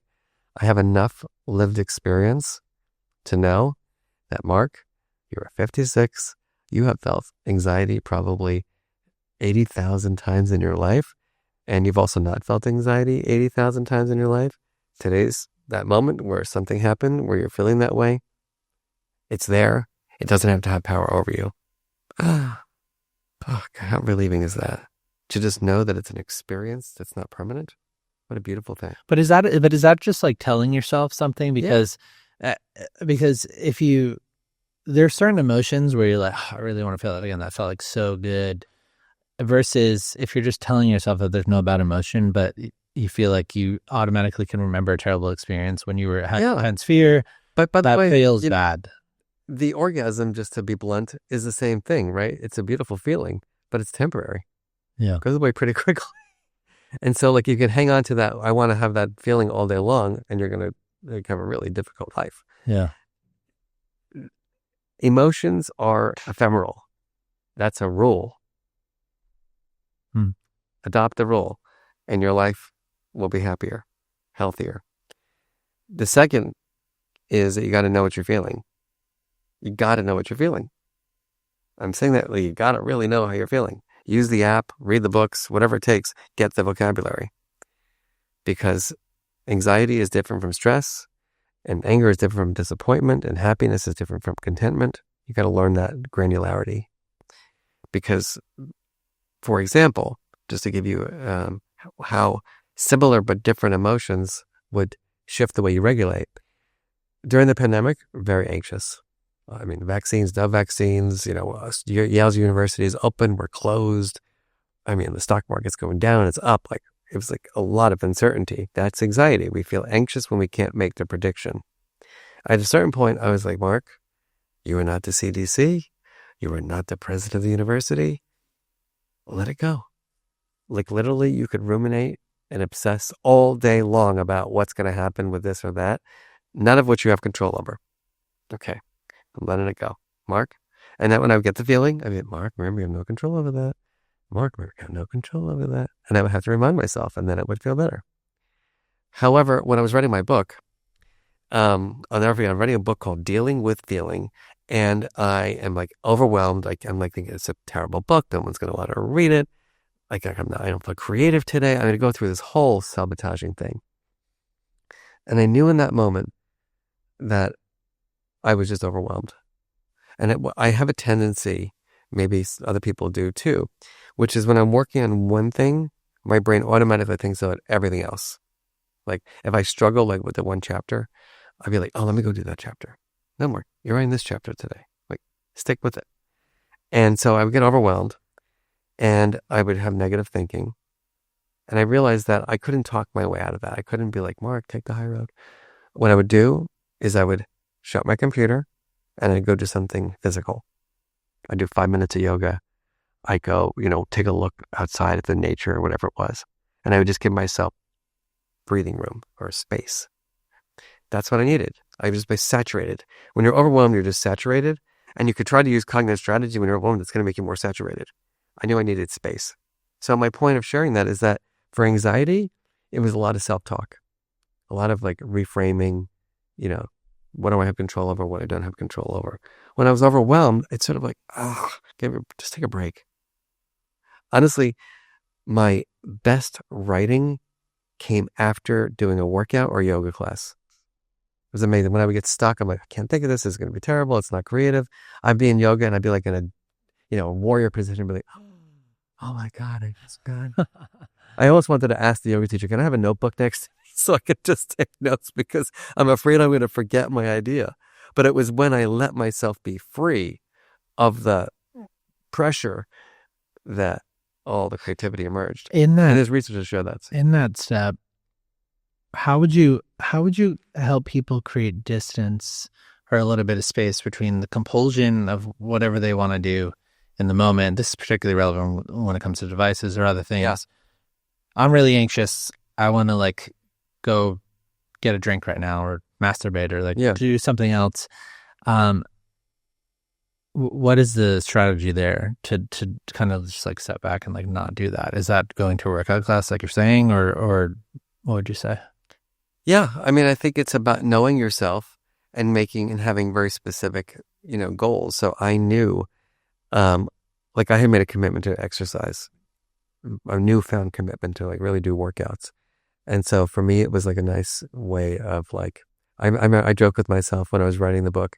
I would say things like, I may not finish the book, but I'm going to have the best freaking body I've ever had. And it's like, okay, that's a good outcome. If that's the outcome, I'm happy with that. But here's what's interesting, I think. And I feel very blessed that I am a scientist, because I read research and I make sure it's like studies that have been replicated like 50 times. So it's solid data. And it says that it's good when we're overwhelmed, take a break and go look at the grass or look at the sky or stare at the water or look at the molding in the building in New York City. Give your brain the break, because that will restore, basically the neurons in your brain to help you be more productive moving forward. I'm like, okay, so research shows that when I'm overwhelmed, I should take a break. Mark, you're overwhelmed. Take a freaking break. I mean, it sounds kind of stupid, but that's the way I think. And I've read the research on distancing, which is a different form of regulation, which is if I can, I'm cheap, so everybody knows I'm cheap. I grew up in a household where everything was a ripoff. We're Jersey boys. I don't know about you, but my father was an air conditioner repairman. Everything, that's a ripoff. So, I mean, if my father saw, the pillows I bought, he would probably have a breakdown. But anyway, so when we're shopping, I'm like, you got to be kidding me. You actually want to buy that? Like, you realize that is a complete ripoff. Like, you are being completely manipulated to buy that. And then I had to realize, I'm not my husband's father. Like, that's a big deal. It's like, people should be able to buy what they want to buy at a certain age if they can afford it. And secondly, I'm getting triggered by my perception that I think is a ripoff. And how could somebody want that? How could you want to buy that? And then I have to take a deep breath and ask myself, Mark, is this really something you want to mess with your relationship about? Is this really that important? In a week from now, if he buys this stupid thing that you think is a ripoff, is it really going to impact your relationship? No, it's not. Let it go. You got bigger fish to fry, Mark. You got more important things to worry about in life. Yes, your whole life history of being, growing up in a family where everything's a ripoff has come into that moment of time, but you got bigger things to worry about. Is there if the impulse to say something, is there something that you kind of like an urge that you kind of surf where it intensifies and then it drops or something? When's the motive? The expectation. Sometimes I'm like my father and I can spend 20 minutes yelling and you got to be effing kidding me. I mean, I'm not, I have issues. I work on it. But sometimes I get really I just can't believe this. This is ridiculous. I'm much, much better now, though. Actually, writing my book helped, because I'm like, Mark, you got to practice what you preach. You just wrote this. You got to live it. And so in those moments now, what I do is I just take a walk, go down a different aisle. I'm like, all right, how about you look at what you want to look at? I'm going to go do my thing. And then I can have all the negative talk while I'm walking away. But then I just remind myself, Mark, this is ridiculous. Like, really? Like, this is not, you're wasting all these resources. You're pouring all this cortisol into your body. It's going to, you're going to live a shorter life because you're angry that your partner is buying something that you don't want him to have that he wants. Like, really? Like, what's going on here, Mark? Like, get over it. This is not going to matter. But that's the work. I mean, I don't know about other people who are listening to this podcast, but to me, this is my life. And it's like, I don't want it to be that way necessarily because it's sometimes not pleasant, but this is just the way my brain operates in my relationships. And I have strategies to deal with it. It's not like this is not like every day. This is, these are moments. But my point here is that I want to just review. This is ephemeral. Mm-hmm. I'm going to have the vocabulary. Then I'm going to learn how to breathe and do the mindfulness work because it does work. It's not sufficient, but it's necessary. Then I'm going to have these cognitive hacks that we've been talking about. Mark, take the high road, the distancing strategies. Then I'm going to realize that I don't have to do this alone, that when I'm really suffering, I can have an emotional ally, someone I can call and say, hey, what do you think about this? Why not? Never worry alone is a phrase we have in psychology. It's a beautiful saying. No one should have to worry by themselves. So why? You're not weak because you're worrying. It's a real thing. get perspective. Every time that I've worried and I've gotten a perspective, I've been helped because I choose people wisely. I choose people who help me see things from a different perspective. And it's a beautiful thing. Then you got to take care of yourself. You got to eat the best foods possible for you. You've got to get the best amount of sleep and the best quality sleep. And you got to move. And if you do all those things and, work on cultivating all those strategies throughout your life, I predict you will be healthier, happier, and live longer. Now, if we were to zoom in on specific emotions, right? And kind of do a little deep dive into what they're actually telling us. So, anxiety. Uncertainty. This could be my test of emotional intelligence. It's about uncertainty. Yeah. And so... Make the prediction. And so what's going to happen when I do the interview? What's going to happen when this happens? How that person going to respond? What's going to happen here? So the task there is accepting uncertainty. Well, sometimes it's inevitable. Like sometimes they're just like, we have no control over the pandemic.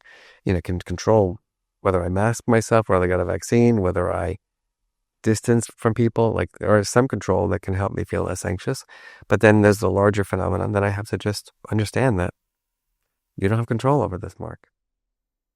This is kind of a weird question, but is resilience the opposite of anxiety? And what I mean by that is like, if you were to look into the face of the unpredictability of life and fully accept that, and then maybe some of those things come true, that whatever you're anxious about and what is going to happen, is it not? But then you deal with it really well and you're resilient in the fact that all this crap went off the rails. How would you think about that? I think of resilience as accumulated skill in emotional regulation. That we become resilient. It's a byproduct. Yeah, it's a byproduct of healthy emotional regulation. So it feels like being a resilient human being feels like a good goal. It is a good goal in life. But I also sometimes don't love the term because it makes it feel like, you're like, I'm resilient. I don't think any of us are that resilient in terms of like, it almost makes it feel as if you shouldn't experience difficult things in life. And so I'm a fan of feeling difficult things. I've grown from the struggle. I grew from the struggle in writing my book. I grow from, recognizing like I'm projecting all my father's crap onto my partner. I love those epiphanies. I feel like that's beautiful. And does it make me more resilient over time? Yeah, potentially. But I think the other challenge I have with it sometimes, especially for like children who are in unfortunate circumstances, is that we think, oh, the goal is to make them resilient. No, the goal is to make their lives better. So I get a little nervous about that because sometimes it can be used as an excuse, like you can get through anything in life. No, that's not true. Life is harder for a lot. Yeah. For more people than not. And our goal should not just be to make them resilient, but to elevate them.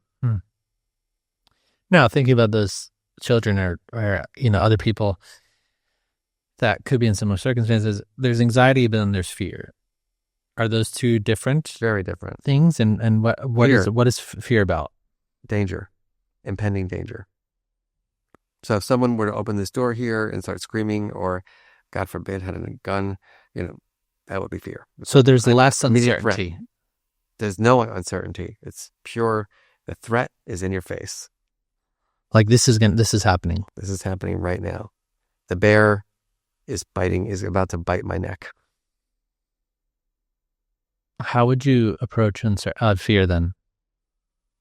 It depends on the circumstances, but Fear is, think about it. You're in the movie theater, the famous movie theater, and there's a fire, and you exit. That's why they tell you where the exits are in cases of fire, right? You like find the way out. Fear is saying, get the blank out.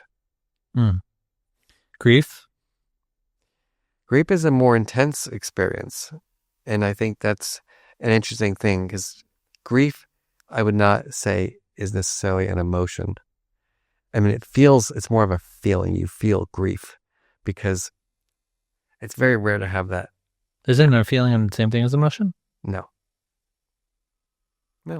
So if you were to back up emotion, feeling, thought, how do you differentiate those three terms? Well, thoughts are cold cognitive things. Like I think about, 2 + 2 = 4. That's a thought. There's no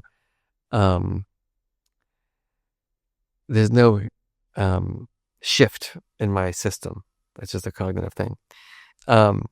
The feeling is kind of a more private, subjective experience about something. So, like, I feel like spending time with you. I feel like, we're going to have a great relationship. That's a feeling. The emotion is more in the moment. Mm-hmm. I feel that going back to fear, like I see the bear, fear response, but then the bear's gone. I'm no longer fearful. The loss of my mom or my dad, which are both true, the grief doesn't I'm grief today. No, I'm feeling grief. So it's sadness, potentially. It could be. It could be multiple emotions, but the grief, from the loss is something that we're with for a bit longer of a time. And so it's a different kind of state, but a real state. And again, all of these emotions or experiences or feelings, I like to just think of them as experiences, to be frank. Some are more prolonged, some are shorter, some are, more intense than others. But everything applies. Your emotion regulation can be emotion regulation, feeling regulation, mood regulation, or kind of everyday life regulation. So grief needs regulation too, because if it's been a year since the loss of my mom and I haven't been able to kind of get up and go to work or move on, then it's maladaptive. Anger? Injustice. Is that always true? Pretty much. Otherwise, it's something else. But would that go back to the reading of the room? Because I could think that, I don't know, my spouse did something that didn't warrant. Perceive it. Yes. Certainly. That happens all the time. That's why you need data. That's why, honey, did you intentionally try to sabotage, this experience? If you did it intentionally, then I'm pissed. If you just really legitimately forgot, maybe I'm disappointed. So what is physical regulation then look? Because I'd imagine that anger is something that probably is in a lot of need of physical regulation. This is part of the beauty of emotion regulation and the real challenging piece of it. And I think why sometimes people think what I do is too complicated. It's because I'm not the podcaster, no offense to you, or the influencer who's like, throw your anxiety out the door. And that's their whole 30-second clip. Yeah. And it's like, boom, I've solved all the anxiety in the world because I've decided I am letting go. If it were that easy, I wouldn't have a career. It is not that easy. It is ridiculous and it makes me angry because I think it is an injustice when people bullshit their way through helping people. It just really infuriates me. This is a complicated process. This is a muscle that needs constant development across our entire lives. I'm just sorry. This is the way it is. The same thing applies to your physical health. If you don't eat healthy throughout your life, right, your body's not going to be as good health. If you don't, your biceps, you can work them out for 1 week and you might get a little pump. But if you don't keep working them out, the pump's going to go away. So the same thing applies to your emotional life. Our lives are an emotional journey. I can't predict. I didn't think my mother would die when I was 24 years old of pancreatic cancer. I couldn't have predicted that. How am I going to know how to deal with that? There's no way to know. I experienced it. I suffered. I learned. I grew. I got into Yale. I didn't get into Yale. I didn't get into Yale, by the way. I wouldn't have gotten in as a student. I didn't even get into the PhD program at the university. I could use that's disappointment. Maybe it was a little frustration, anger. But the point is that, that was back then. Now I'm 56. I'm a tenured professor. I'm at a center and I'm trying to fundraise. And some funders are like, we don't want to give you any more money. I'm like, are you kidding me? I'm changing the world. You should be funding me. You should be giving me all your money. And so that's what I'm feeling now as a 56-year-old leader of a center. It's this is life, and all of a sudden, I'm reaching my 60s and, people are, lost a couple friends already. You don't think about that when you're a teenager. So anyway, point is that this is life's work. The other point is that when we're regulating our emotions, we're not regulating using one strategy. It's not like I did my breath work, I'm done. It's not like I said, Mark, this feeling is impermanent, done. No, it's a little bit harder than that. And in many instances, I'll give you an example of how you can use 20 strategies in 2 minutes. So a couple of months ago, I'm flying to give a speech. I forgot where I was going, but I was going to Washington State. And I had to stop through Colorado because there was no direct flight to the town I was going to. I get to do Denver and there's weather problems. And, it's early, it's probably mid-noon.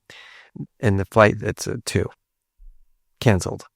I'm what am I going to do? I quickly get on a million miler. I got power with United. I call them up and I said, can you rebook me? Yeah, we got you on the 3:30 flight. That one seems like it's going. 3:30, no flight. Oh my gosh, what's going to happen here? 5 o'clock, I get switched to the 5 o'clock flight. Canceled.